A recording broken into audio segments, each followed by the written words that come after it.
ഇന്നലത്തെ യാത്രക്കിടയിൽ ഒരു പണി കിട്ടി. ഒന്നൊന്നര പണി. ജയ്സാൽമിയറിൽ നിന്നും പഞ്ചാബിലെ അമൃത്സറിലേക്കായിരുന്നു യാത്ര. ഏകദേശം 800 കിലോമീറ്റർ നീണ്ട യാത്ര. അതിരാവിലെ പുറപ്പെട്ടു. വാഹനത്തിൽ ഏകദേശം 60% ഡീസൽ ഉണ്ടായിരുന്നു. ഹൈവേയിൽ കയറുമ്പോൾ ബാക്കി നിറയ്ക്കാമല്ലോ.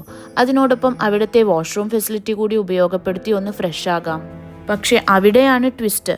യാത്രക്കിടയിൽ റോഡിൻ്റെ ഇരുഭാഗങ്ങളിലും ഒന്നുമില്ല, ശൂന്യം. ഒരു പെട്രോൾ പമ്പോ റെസ്റ്റോറൻറ്റോ യാതൊന്നുമില്ല.